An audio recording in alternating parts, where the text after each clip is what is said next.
Hello friends and welcome back to the Dork Side. I'm the Dork in the Road, and today let's talk about 5 things I hate about my 2022 Kawasaki KLR 650.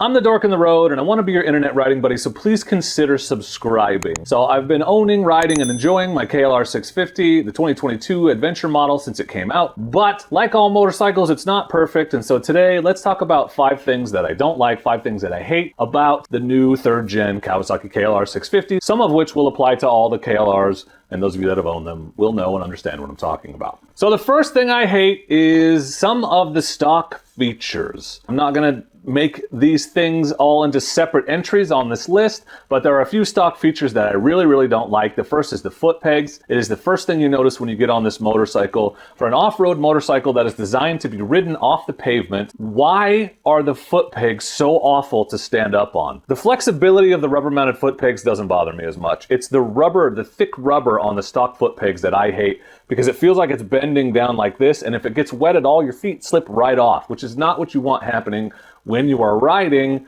off-road in wet, slippery, muddy conditions. It's hard enough to keep your feet on metal foot pegs when they are muddy. So that was one of the first things I replaced. I don't like those foot pegs. The stock windscreen sucks. It's not tall enough. It puts the buffeting right in the center of your forehead, and I'd almost rather not have one at all than have the buffeting hitting me directly in the middle of my helmet. It's very loud. I've since fixed that with some windscreen risers that put my windscreen more upright like this. It is half as loud. It is night and day difference. So not really a huge fan of the stock windscreen in either of the two, the high or the low position. No tachometer, which sucks because the old one had it, and I'd really like to have a tachometer. It's not a deal breaker, but that would be neat to have. The fuel gauge lies to you. You've got almost 300 miles of range on this thing, but you will go down to 1 bar after around 200, 180 miles. It's a liar. You have more fuel left than you think you do, and that's annoying. My adventure model specifically has the racks that came with the side cases. That's a cool feature. I'm stoked that it's there, but they're a weird design. They just have 1 bar that goes up on the top, and there's nothing on the bottom, which means you can't use them with hardly any soft panniers or other aftermarket type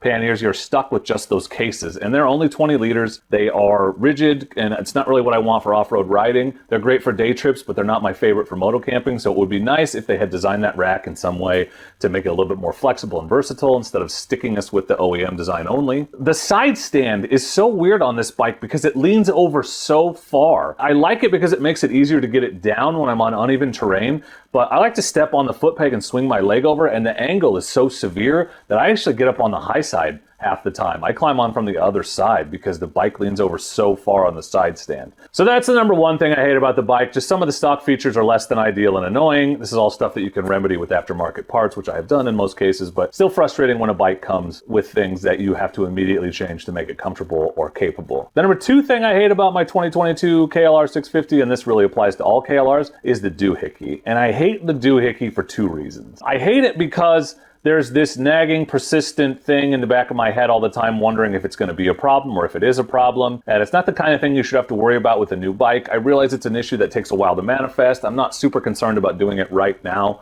while there's only a couple thousand miles on the bike. But just sort of knowing that it's there in the back of my mind and that it's something that I might have to deal with eventually kind of sucks when you buy a new bike. But that's only half the reason I hate the doohickey. The other reason is, oh my God, it's all everyone will talk about. Every video, probably this video will be like, but did you do the doohickey? So many doohickey questions. You cannot mention owning or wanting to own a KLR 650 without someone bringing up the doohickey. I'm so tired of the word doohickey. It doesn't roll off the tongue, you know what I'm saying? The hype around the doohickey is as frustrating as the issue itself.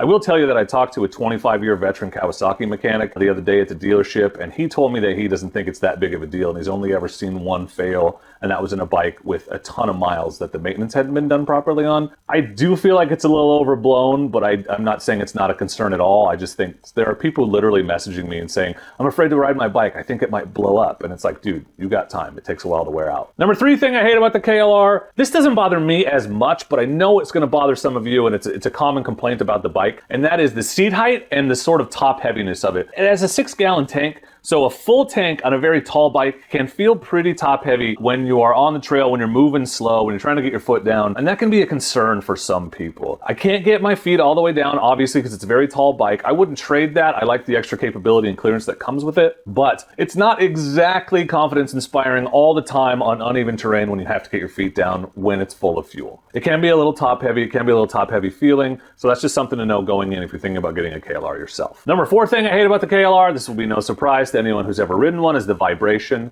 It's a single cylinder. That little cylinder is working hard when you're riding 65, 70, 75 miles an hour. Anything over 70, 75, it starts to vibrate pretty badly. You can definitely feel it. It's not as bad with the 3rd gen because of the rubber mounting on the seat and the handlebars. It's definitely less comfortable at highway speeds than like a twin would be. Even a smaller twin is not going to be revving as high and vibrating as much as this big single cylinder does. Vibration is a concern. It vibrates more than other motorcycles that I've owned. It only really bothers me at freeway speeds, but it definitely feels more vibraty than other bikes that I've owned, even at lower speeds. So vibration is a thing that I hate about the KLR, but you're kind of stuck with it. It's a big thumper. It's physics, man. There's nothing you can do about it. The 5th thing that I hate about my Kawasaki KLR 650, and this is the biggest one, which is why I saved it for last, but it's boring. It's not exciting to ride. I mean, every motorcycle is fun to ride because you're on a motorcycle and you're doing stuff, you know, and this bike will take you exciting places and you can see exciting sights. There's lots of amazing things you can do on this bike. There's lots of exciting things you can do on this bike in terms of where you go and how you get there. But what I'm talking about is it's a slow throttle response. When you twist the throttle on this motorcycle, it is not exciting. I think that's a great thing for newer riders. It's very forgiving and beginner friendly. You can give it full throttle and it still takes a second to go and catch up. It's not a snappy throttle. It's not a quick response. It's not going to surprise you, but that's not as fun as purposefully grabbing a handful of throttle on a bigger bike and just feeling it jerk out from underneath you and take you along for the ride. It's not an exciting motorcycle to ride. If boring, predictable, and capable is what you're looking for, it's a great bike for that. Highly recommend it. And some people don't care about how fast they get there. They just want to get there. This is the bike that'll do that for you. But if you want to feel, you know, your hair blowing in the breeze and your neck snap back by the quick application of throttle, the KLR 650 is not your bike. It is not an exciting bike to ride. It is more transportation than excitement. Like I said, it'll take you to exciting places, but the riding itself is not as exciting as it is on many other bikes that are similarly capable. So just know that the thing that I hate the most probably about the KLR is that it is boring to ride. It is very calm, stable, and predictable, also known as boring. So that's 5 things I hate about the KLR. I actually have a 6th, a bonus hate for you. And the bonus is something I didn't say. You probably came into this video expecting me to say, I hate that there's no 6th gear, right? That's a super common complaint I hear all the time, and I have to tell you, it doesn't really bother me. Would I like to be able to shift into 6th gear on the freeway? Sure. Do I really care? Is it a deal breaker to me? No. I took it on the freeway successfully. I made a video which I'll link for you. You can watch me ride it on the freeway. It's fine. It's a little uncomfortable, but it does the job and it's capable of doing it. So the 6th thing that you thought I might say is that it doesn't have a 6th gear, but I don't mind that it doesn't have a 6th gear personally. I know some people do, and that's fine. Everyone's entitled to their opinion. That's the 5 things I hate about the KLR 650, but this is actually a bike that I really enjoy, and there are some things that I very much love about it. And so I made a video about that, which I'll link for you here in the description down below. Click over and check out the 5 things I love about my Kawasaki KLR 650. Thank you for watching. I appreciate you, and please do not forget to be excellent to each other. Well, thank you. Excellent!